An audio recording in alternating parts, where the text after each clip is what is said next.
उतारे।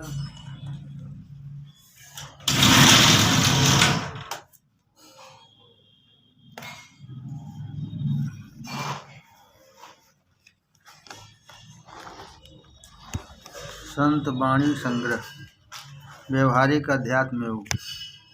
लेखक परम संत महात्मा डॉक्टर श्री कृष्ण स्वरूप जी, जयपुर।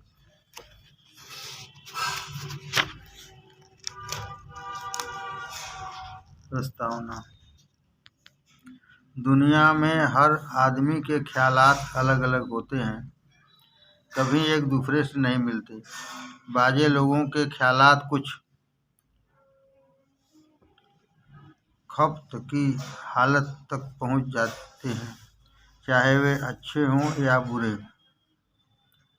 बहरहाल ख्याल करने वाला उनको अच्छा ही समझा करता है, बल्कि यह ख्यालात किसी किसी की आदत बन जाते हैं जो कभी छूटते ही नहीं। इसी तरह की मेरी आदत भी हमेशा से रही है कि जब कभी कोई अच्छा मजमून, गज़ल, दोहा या शेर वगैरह हिंदी, उर्दू या फारसी में जैसा भी मिला, अगर दिलचस्प मालूम हुआ, उसी वक्त किसी न किसी कागज़ पर नोट करके एक तागे में नत्थी करता रहा। एक दफ़ा मेरे बड़े भाई साहब महात्मा रामचंद्र जी महाराज की लिखी हुई कॉपी से कुछ नोट कर रहा था। जनाब ने देखा, फरमाया, क्या लिख रहे हो?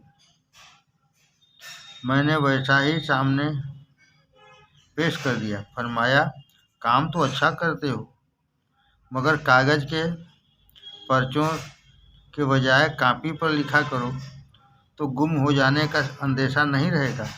अरसे तक मुझे कॉपी बनाने का न ख्याल ही आया, न उसको बना सका। हस्ब मामूल कागज़ के टुकड़ों पर ही यह काम होता रहा, क्योंकि वर्षों की आदत पड़ी हुई थी। एक दफ़ा जनाब मौलवी साहब अब्दुल गनी खां साहब की खिदमत में हाजिर हुआ। आप स्कूल के हेडमास्टर साहब थे। जब कभी मौका मिलता दर्शन करने को जाया करता था। एक दफ़ा जब खिदमत में हाजिर हुआ तो मामूली बातचीत के बाद फरमाया, अरे भाई डॉक्टर साहब, आपको कुतुब-बिनी किताबें देखने का बहुत शौक़ है। अगर हो सके तो चीज़ दिल को पसंद आने वाली हुआ करे, नोट करते जाया करें तो अच्छा है। मैंने अर्ज़ किया कि यह मेरी आदत में छोटी उम्र से दाखिल है। फरमाया, खूब, मुझे कभी आपने नहीं दिखाया। मैंने अर्ज़ किया कि इस वक्त मेरे पास मौजूद नहीं है, अगर हुक्म हो तो डाक से खिदमत में भेज दूं। फरमाया, ऐसी चंद ज़रूरत नहीं है, फिर जब कभी तशरीफ़ लावें तो लेते आवें। 3-4 महीने बाद ही वहाँ जाने का मौका आ गया। मैं उन नोटों को साथ ले गया। वहाँ जाकर घर पर हाजिर हुआ तो जनाब स्कूल में थे। मुझे चूँकि जल्द ही वापस होना था, इसलिए मैं स्कूल में चला गया। मिलकर बहुत खुश हुए। फरमाया, इस वक्त मैं लड़कों की तरफ मुखातिब हूँ, ज़्यादा बात करने का मौका नहीं है, और स्कूल के बाद मुझे आज ही एक ज़रूरत से सिकोहाबाद जाना भी है। हाँ भाई साहब, अपने नोट भी लाए या नहीं? मैंने निकाल कर दे दिए। फरमाया, अब तो मैं वहाँ से लौट आने पर देखूँगा, मैं 3-4 रोज़ में आ जाऊँगा। मैंने कहा कि मैं भी शायद जल्द ही चला जाऊँगा। फरमाया, अच्छा, तो मैं फुर्सत से देखूँगा। अच्छा, अब आप तशरीफ़ ले जाइए। फी अमान अल्लाह। इसके बाद फिर मुझे वहाँ जाने का मौका 3-4 साल के बाद मिला। जब घर पर हाजिर हुआ तो बहुत खुश हुए और मिलते ही फरमाया, वाह भाई, आपने बहुत अच्छा ज़ख़ीरा तैयार कर लिया है। मगर भाई पर्चों में रखना ठीक नहीं। मेरी राय तो यह है कि इनकी तरतीब होकर किताबी सूरत में हो जाए तो बेहतर है। मैं यहाँ से चला आया और कई साल तक उनके हुक्म की तालीम न कर सका, क्योंकि ऐसे कामों में एक शख्स क्या कर सकता है। 4-5 साल हुए जब एक रोज़ एक किताब से हिंदी का नोट लेकर मेरे पास ही रखा हुआ था कि मेरे एक अजीज भाई पंडित CH आचार्य MA LLB सिविल जज तथा मजिस्ट्रेट मुकाम इंदौर से मिलने आ गए। वे उस नोट को देखकर बहुत खुश हुए। फरमाया, ऐसे नोट और भी हैं? मैंने कहा हैं, मगर खिचड़ी है। उसमें उर्दू, फारसी, हिंदी सभी शामिल है। आप सिर्फ हिंदी जानने वाले हैं। कहा, मुझे दिखा दीजिए। उनको चलते वक्त साथ ले गए और वहां ले जाकर उन्होंने अपनी पत्नी शांति तथा पुत्र निरंजन की सहायता से उन नोटों को तरतीब देकर किताब की शक्ल में कर लिया। इसके बाद एक वैद्य जी, पंडित हीरालाल जी, उनके पास इंदौर गए। उन्होंने भी संग्रह को बहुत पसंद किया और इसको खूब खाकर किताबी सूरत में लाने को बहुत जोर दिया। इस तरह इसका जन्म हुआ। इसमें मेरी अपनी कोई चीज़ नहीं है, सब दूसरों की है। मैं सिर्फ संग्रह करने के सिवा और कुछ नहीं जानता, न इतनी बुद्धि है जो कुछ कह सकूं। मेरी मिसाल यह है, करनी बिन कथनी कथी, अज्ञानी दिन रात, कुकर सम भूसत फिरे, सुनी सुनाई बात। करनी बिन कथनी कथी, अज्ञानी दिन रात, कुकर सम भूसत फिरे, सुनी सुनाई बात।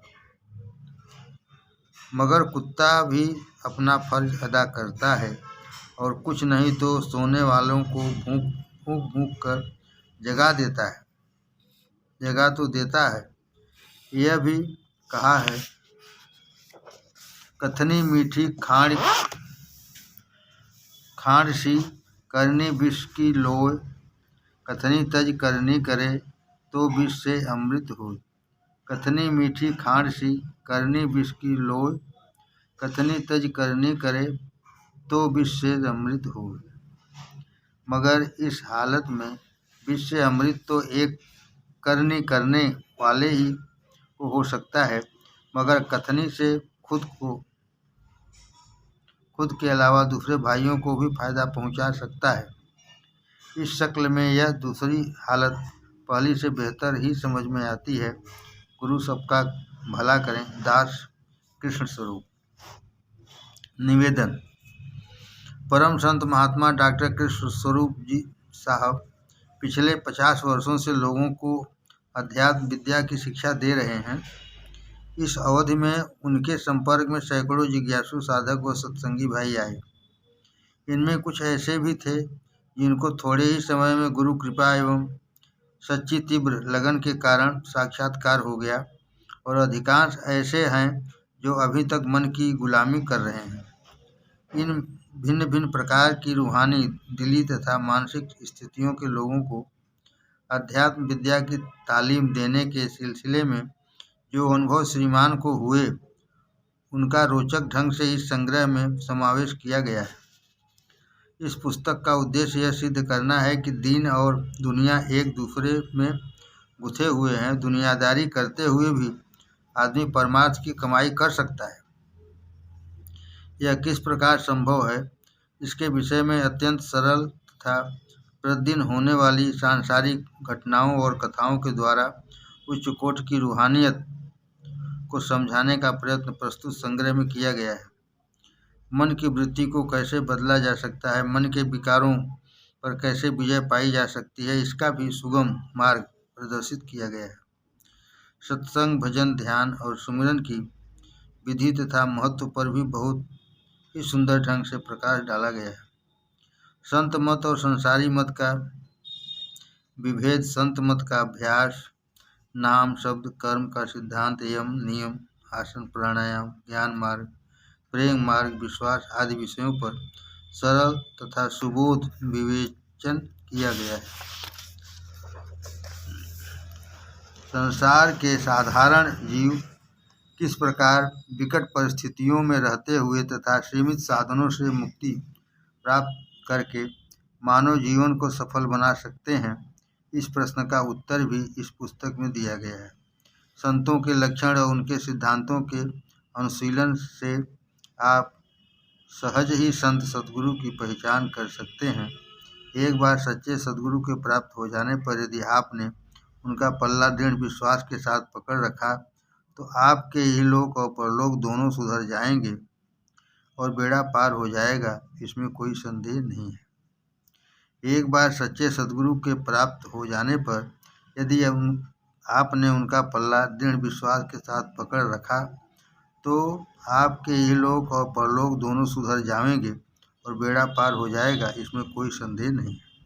इस पुस्तक को भाषा की शुद्धता तथा शैली की सुंदरता की कसौटी पर कसना तो उचित नहीं होगा। श्रीमान ने प्रस्तावना में ही फरमा दिया है कि इसकी भाषा खिचड़ी है। इस पुस्तक में सार वस्तु को अटपटी वाणी में कहा गया है।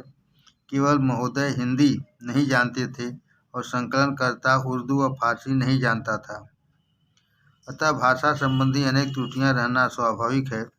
आशा है विद्वान पाठक भूले सुधार कर पढ़ने की कृपा करेंगे। अवसर मिला तो अगले संस्करण में भाषा की शुद्धता की ओर यदि किसी उर्दू फारसी जानकार महानुभाव का सहयोग मिल सका तो विशेष ध्यान रखा जाएगा।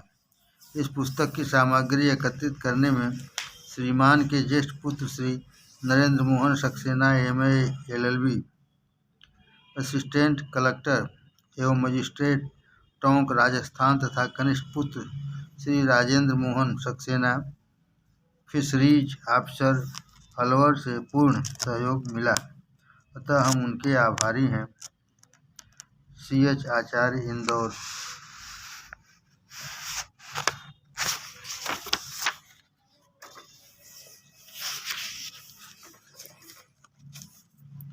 संत मत तथा संसारी मत। संत वह महान आत्मा होती है जिसने आध्यात्मिक पूर्णता प्राप्त कर ली हो, जो आत्मा के उद्गम स्थान भंडार तक पहुंच चुकी हो। ऐसी महान आत्माओं का व्यवहारिक रूप से प्रदर्शित आत्मा की उन्नति के सिद्धांत तथा साधनों का सामूहिक नाम संत मत है। संत वह महान आत्मा होती है जिसने आध्यात्मिक पूर्णता प्राप्त कर ली हो, जो आत्मा के उद्गम स्थान भंडार तक पहुंच चुकी हो। ऐसी महान आत्माओं द्वारा व्यवहारिक रूप से प्रदर्शित आत्मा की उन्नति के सिद्धांत तथा साधनों का सामूहिक नाम संत मत है।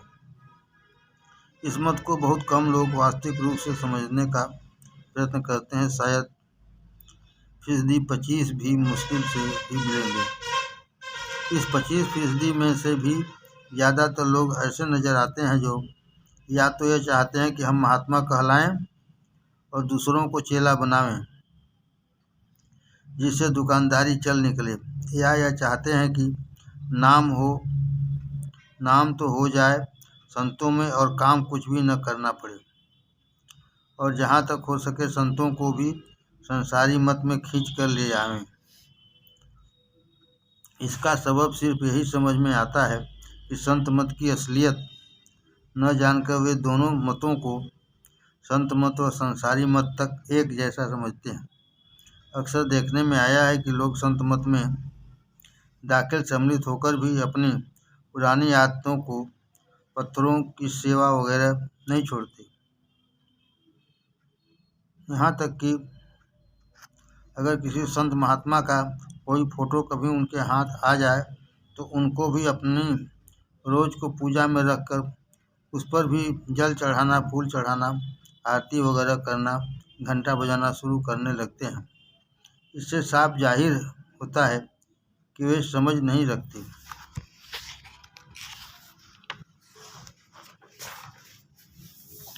सुबह शाम नियत समय पर भजन संध्या उपदेश यानी समय के काम जो बंधे हुए हैं उनको ठीक समय पर करके दिल में खुश होते हैं और खुद को और इन सब बातों को बहुत ऊंचा मानते हैं कि हमारे बराबर कौन संध्या पूजा कर सकता है। इनकी नज़र में और सब मत झूठे हैं। ज़्यादातर लोगों का ख्याल यह रहा करता है कि पूजा पाठ एक दिखावे का काम है। दूसरे लोग ऐसा करते देखकर तारीफ करें और पूजा पाठ करने वालों को ज्ञानी, पाक और पवित्र समझें तथा बड़ा मानें। इसके पर्दे में वे जैसे चाहें वैसे कर्म करें, उनको आज़ादी है। संत मत की तरफ अव्वल तो कोई ख्याल भी नहीं करता, और अगर देखा देखी किसी ने ख्याल भी किया तो इसमें भी उनके वही तरीके रहते हैं कि दिखावे के लिए आंख बंद करके बैठ जाते हैं, जिससे देखने वाले समझें कि ध्यान कर रहे हैं, मगर उनका मन अंदर ही अंदर कहाँ कहाँ छलांगे मारता है, इसकी जरा भी चिंता नहीं। उनको ऐसा कहते शर्म भी नहीं आती। फायदा नहीं हुआ, इतने अरसे समय तक अभ्यास किया। उनको सोचना चाहिए कि इतने अरसे तक उन्होंने आत्मा का ध्यान किया या मन की गुलामी करते रहे। यह बात उनसे पूछने की है, बशर्ते कि वे सब सच सच कहें। अगर मन की गुलामी को छोड़कर आत्मा का ध्यान करते तो बहुत कम समय में अधिक लाभ होना संभव था। संत मत संसारी मत जैसा नहीं है कि करते करते सारी जिंदगी खत्म हो जाए और फिर भी कोई लाभ न हो। संत मत संसारी मत जैसा नहीं है कि करते करते सारी जिंदगी खत्म हो जाए और फिर भी कोई लाभ न हो। नियम तो यह है कि जिस काम में मन लग जाता है वह काम अच्छा और जल्दी हो जाता है। संत मत के अभ्यास में मन लगने का कोई सामग्री भी तो नहीं है। ऐसी शून्य अवस्था में मन लगे भी तो कैसे? जिस काम में पूरी लगन से मन नहीं लगता वह काम या तो होता ही नहीं है, अगर हुआ भी तो अधूरा रहता है। बहुत से लोगों को यह डर लगा रहता है कि अगर संत मत की तरफ मन लग गया तो दुनिया के मज़े छूट जाएंगे। इसी कारण लोग इधर को देखना भी पसंद नहीं करते। बहुत से माता पिता अपने बच्चों पर खास तौर से नज़र रखते हैं कि वे ऐसी जगह न जाने पाएं। दूसरा कारण संत मत की ओर और लोगों की रुचि न होने का यह है कि यह इल्म किताबी पुस्तक विद्या नहीं है। यह इल्म सीना हृदय की विद्या कहा जाता है। अक्सर कहा जाता है कि लोग इसको समझने में गलती करते हैं। समझने की गलती तो यह मानी जाए जब कोई पढ़े और फिर न समझे। इसमें पढ़ने लिखने का कहीं जिक्र तक नहीं। जिक्र भी क्यों हो जब इसकी कोई किताब ही नहीं। इसलिए ज़्यादातर लोग इस तरफ ख्याल भी नहीं करते। तीसरा कारण यह है कि आत्मा की विद्या हर मनुष्य को नहीं मिलती। यह सिर्फ उसको मिलती है जिसको आत्मा प्यार करता है। यह प्रेम का मार्ग है। इसमें प्रेम के लिए सब कुछ न्यौछावर कर देना पड़ता है। यह नहीं कि मनुष्य यूं ही न्यौछावर हो जाता है, बल्कि आत्मा का प्यार सब कुछ करा लेता है। ख्याल हो सकता है कि जब इसकी कोई किताब ही नहीं और यह इल्म सीना हृदय की विद्या कहा जाता है तो इसकी शिक्षा कैसे होती है? सवाल हो सकता है जब इसकी कोई किताब ही नहीं और यह इल्म सीना हृदय की विद्या कहा जाता है तो इसकी शिक्षा कैसे होती है? इसका उत्तर इस प्रकार दिया जा सकता है कि इल्म सीना हृदय की विद्या किताबी इल्म पुस्तकों की विद्या नहीं है। इसकी शिक्षा हृदय के द्वारा हृदय को दी जाती है। संभव है कि किसी ने इसको पुस्तक का रूप देने का प्रयत्न किया हो, परंतु वह प्रयत्न अधूरा ही रहेगा। कारण यह है कि संत मत का सदा यह आदेश रहा है कि हमेशा अमल साधन से ताल्लुक संबंध रहे। बातचीत तथा वाद विवाद से सदा दूर रहकर केवल सत्संग में जो ख्यालात विचार जाहिर हों उन ख्यालों को अपनी जिंदगी का जुज अंग बनाएं। इस विद्या की शिक्षा वंश परंपरा से गुरु और शिष्य की श्रृंखला में चली आ रही है। इसी से कहा गया है, यह करनी का भेद है, नाहि बुद्धि विचार, कथनी तज करनी करे, तब जाने कछु यार सार। संसार के सारे धर्म से संत मत में यह अंतर है, यह मत इल्म तकरीर या जवाबी जमा खर्च पर जोर नहीं देता, इसका सारा जोर अमल व्यवहार पर रहता है। इसी से संत मत का आधार निवृत्ति मार्ग है और अन्य मतों का आधार प्रवृत्ति मार्ग है। दूसरे शब्दों में संत मत आत्मिक धर्म है तथा दूसरे मत सामाजिक धर्म है। धर्म अगर जीवन धर्म बनता है तो वह आदर करने के काबिल है, लेकिन अगर वह धर्म किताबी धर्म है तो नाकारा व्यर्थ और फिजूल है। ऐसा मत जितना जल्दी छोड़ा जाए उतना ही बेहतर है, क्योंकि इससे न तो जीवन में कोई परिवर्तन होगा, न वह जिंदगी दुनिया में असली उपकार या कल्याण का सबब होगी। जिसको जहाँ और जिस तरह धर्म से फायदा पहुँचाने या हासिल करने का मौका मिला है, वह सिर्फ अमल करने या साधन संपन्न होने और करनी करने से मिला है। इसलिए इस तरीके में दलील हुज्जत और युक्ति प्रमाण की बिल्कुल आवश्यकता नहीं होती और न सुनी सुनाई बातों का पर ध्यान दिया जाता है। इस तरफ ध्यान देने का आदेश भी नहीं है। आत्मिक धर्म में किसी खास फायदे की पाबंदी नहीं होती। आत्मिक धर्म में किसी खास फायदे की पाबंदी नहीं होती। सामाजिक धर्म में खास फायदे का बर्ताव किया जाता है। सब काम समय समय पर किए जाते हैं। समय पर भजन, समय पर संध्या, समय पर उपदेश होता है। आत्मिक धर्म में इसका जरा भी लिहाज विचार नहीं किया जाता। मनुष्य में जरा प्रेम उत्पन्न होने दो, फिर उसको ख्याल तक नहीं रहता कि वक्त कहाँ गया और कैसे गया। प्रेम और मस्ती की हालत में काल व माया का जरा ख्याल नहीं रहता। जहाँ आत्मिक ख्याल उभर खड़े होते हैं, फिर काल व माया की फिक्र को दिल में आने तक नहीं देते। आत्मिक ख्याल उभर खड़े होते हैं, फिर काल व माया की फिक्र को दिल में आने तक नहीं देते। यह दुनियावी प्रेम में भी देखा जाता है। फिर जहाँ आत्मिक प्रेम हो वहाँ तो कहना ही क्या है। प्रेम मगन जब मन भया, कौन गिने तिथिवार। देखने में आता है कि जहाँ सामाजिक धर्म का जोर शोर होगा, वह शोर काल और माया का होगा। सबके मिलने के लिए एक दिन निश्चित होगा। उस दिन खास हिस्सों में निश्चित किए हुए कार्यक्रम के अनुसार कार्य होगा। सब कार्य समय पर समाप्त होंगे। वक्त ही को काल कहते हैं और यह सब सामान के ख्याल को माया कहा जाता है। इसलिए संसारी अथवा सामाजिक धर्म काल और माया का धर्म है। संत मत में प्रभु के भजन व वंदना करने के लिए किसी खास नियम अथवा पैरवी अनुमोदन का आदेश नहीं है। संसारी और सामाजिक धर्म किसी न किसी पुस्तक का आधार रखते हैं। इसके लिए दलील तक सनद लेखी प्रमाण की जरूरत है। जब तक प्रमाण पेश न करो तब तक न कुछ कह सकते हो और न कुछ कर सकते हो। कदम कदम पर किसी न किसी लेखी प्रमाण, तर्क वितर्क और वाद विवाद की जरूरत पड़ती है। अगर लेखी प्रमाण नहीं है तो कुछ भी नहीं है।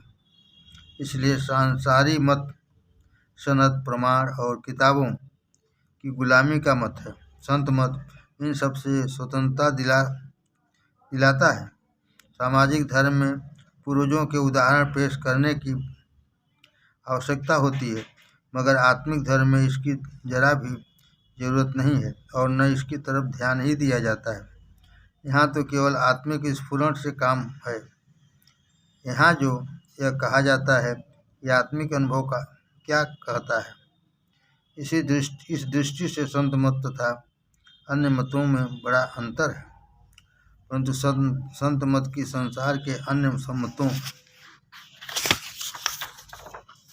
से कोई लड़ाई या तकरार नहीं है, बल्कि दूसरे धर्मों की निस्बती हालत और मदारिज श्रेणियों को नज़र में रखकर तथा उनकी हैसियत को समझकर उनकी हिमायत भी करता है। परंतु जिस बात की संत मत में ज़्यादा ताकीद है वह सिर्फ अमली जीवन है। यदि संत मत का कोई भी आदमी दीक्षित होकर अभ्यास नहीं करता, साधन में मसरूफ दचित नहीं रहता और धार्मिक कामों में अपना समय और धन खर्च नहीं करता, तो समझना चाहिए कि उसे संत मत से जरा भी लगाव नहीं है। यदि संत मत का कोई भी आदमी दीक्षित होकर अभ्यास नहीं करता, साधन में मसरूफ दचित नहीं रहता, धार्मिक कामों में अपना समय और धन खर्च नहीं करता, तो समझना चाहिए कि उसे संत मत से जरा भी लगाव नहीं है। वह संत मत का वास्तविक अनुरागी परोपकारा भी नहीं है, क्योंकि संत मत का यदि किसी बात से विरोध है तो वह केवल वाचक ज्ञान से, सुनी सुनाई बातों से सीखकर उन पर धुआंधार तकरीरें करना या किताब पढ़कर उसके नियम और सिद्धांत के बारे में बहस व मुबाहिसा विवाद से ताल्लुक़ रखना ही वाचक ज्ञान है। धर्म की भलाई या धर्म की शिक्षा यदि जबान तक ही महदूद रहे तो यही वाचक ज्ञान है। धर्म की भलाई या धर्म की शिक्षा यदि जबान तक ही सीमित रहे तो यही वाचक ज्ञान है। हमसे न कभी किसी का भला हुआ न होगा। यह सही है कि किसी हद तक जबानी इकरार भी रूह के आत्मा के जज्बात संस्कारों को गति देने की ताकत रखता है, मगर जब इसकी आदत हो जाती है तो फिर जहीन अंतःकरण की सोच विचार की ताकत कुंद होने लगती है। आगे का रास्ता न पाकर उसका अंजाम फल और बखैर शुभ नहीं होता। आगे का रास्ता न पाकर उसका अंजाम फल बखैर शुभ नहीं होता, मगर अमल आचरण करने में यह नुक्स त्रुटि नहीं होता, क्योंकि अमल करने से खुद ब खुद तरक्की के दर्जे निगाह के सामने आते जाते हैं। वह आत्मा एक दर्जे से गुजरकर दूसरे दर्जे में खुद ब खुद पहुँच जाती है। आत्मा का अनुभव इतना हो जाता है कि वह बिना किसी भी सहायता के असलियत की पहचान कर लेती है। वह असलियत से मिलकर एक हो जाती है। संत मत का यह सिद्धांत है कि सिर्फ जबान ही से मत कहो, मन वचन कर्म से उसूल को अपने जीवन का अंग बना लो, फिर जीते जी सच्चाई को देख सकोगे। यदि यह बात नहीं है तो कुछ नहीं है। जहाँ तक ज़ाहरी बातों से ताल्लुक़ है, वहाँ तक धर्म के दो प्रकार हैं, एक सामाजिक धर्म, दूसरा आत्मिक धर्म। सामाजिक धर्म की बुनियाद मजलिस तकवीयत सामाजिक समर्थन पर निर्भर है। मिलजुल कर बैठना, बंदगी भजन करना, तीज त्यौहार मनाना, मौके मौके पर अपनी सामाजिक दशा को सुधारना सामाजिक धर्म का प्रमुख अंग है। आत्मिक धर्म का संबंध केवल आत्मा की उन्नति से है। इसमें अपनी आत्मिक उन्नति के लिए सब कुछ न्यौछावर कर देने की आज्ञा है। सांसारिक उन्नति, जाति व देश की उन्नति, संतति की उन्नति, धन व प्रतिष्ठा बढ़े, अच्छे संबंध हासिल हों, यह सामाजिक धर्म का उद्देश्य है। आत्मिक धर्म का उद्देश्य यह है कि मनुष्य जीते जी इन सब बंधनों से मुक्त हो जाए। आत्मिक धर्म का उद्देश्य यह है कि मनुष्य जीते जी इन सब बंधनों से मुक्त हो जाए, इनकी जड़ इस तरह कट जाए कि फिर इनकी तरफ ध्यान न जाए। यह फर्क इसलिए दिखाया गया है कि लोग भ्रम में न पड़ें। इन सामाजिक धर्मों की निस्बती हैसियतों को अच्छी तरह समझ लें, तब आपका आत्मिक धर्म का साधन करना कुछ अर्थ रखेगा। यदि बिना समझे काम किया जाता है तो आधा तितर आधा बटेर रहेगा। एक सूफी संत के नीचे लिखे शब्द मनन योग्य है। हम खुदा ख्वाही हम दुनिया द्यूं ई मुहालस्तो ख्यालस्तो जुनू। खुदा को भी चाहता है और कमीनी दुनिया को भी चाहता है, यह मुश्किल है, ख्याल है और स्वप्न है। खुदा को भी चाहता है और कमीनी दुनिया भी चाहता है, यह मुश्किल है, ख्याल है और स्वप्न है। एक व्यक्ति एकांत में मालिक के भजन सुमिरन के लिए बैठा है, चित्त एकाग्र हो गया है, उसको खबर भी नहीं है कि वह समय कब वह कैसे व्यतीत हो गया। संभव है कि वह दिन भर महबियत बेखबरी की हालत में रहे और वक्त की खबर भी न हो, क्योंकि मालिक आत्मिक धर्म काल व माया के झगड़ों से छुड़ाने का मार्ग है। संभव है कोई ऐतराज करे कि संत मत में भी मजलिसें, सभाएं व सत्संग हुआ करते हैं, पुस्तकों का पाठ भजन व प्रवचन जो होते हैं, यह सही है। इसका संबंध भी सामाजिक धर्म के साथ बिल्कुल नहीं है। इसका संबंध भी सामाजिक धर्म के साथ बिल्कुल नहीं है, क्योंकि यहाँ जो कुछ पाठ भजन व प्रवचन होते हैं वे सिर्फ आत्मा के सोए हुए संस्कारों को जागृत करने के लिए किए जाते हैं। संत मत दो प्रकार के होते हैं, एक जाहिरी, दूसरा आंतरिक।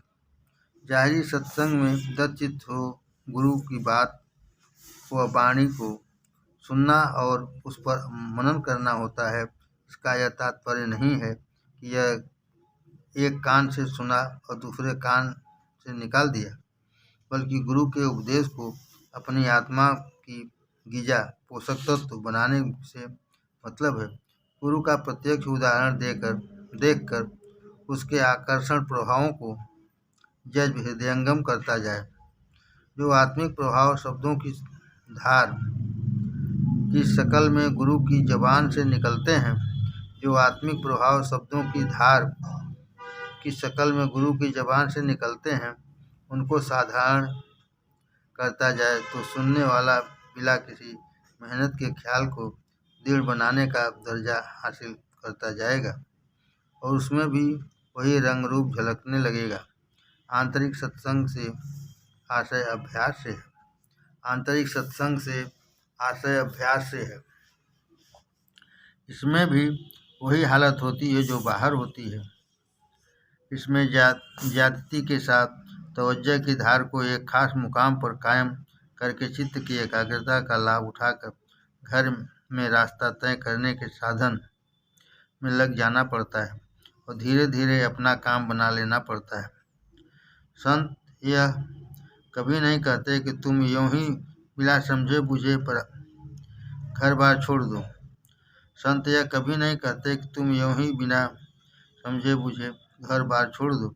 ग्रहण और त्याग दोनों व्यर्थ व मोहमिल बेमानी की बातें हैं। असली बात यह है कि इंसान असलियत को समझे। जो व्यक्ति असलियत को समझ लेता है, उसका गृहस्थी रहना या विरक्त बनना एक समान है। जो व्यक्ति असलियत को समझ लेता है, उसका गृहस्थी रहना या विरक्त रहना एक समान है। महात्मा कबीर ने ठीक ही कहा है, मन के मारे बन गए बन तजी बस्ती माह। मन के मारे बन गए बन तजी बस्ती माह, कहें कबीर क्या कीजिए यह मन ठहरे ना। असली मकसद उद्देश्य तो मन पर काबू पाने का है।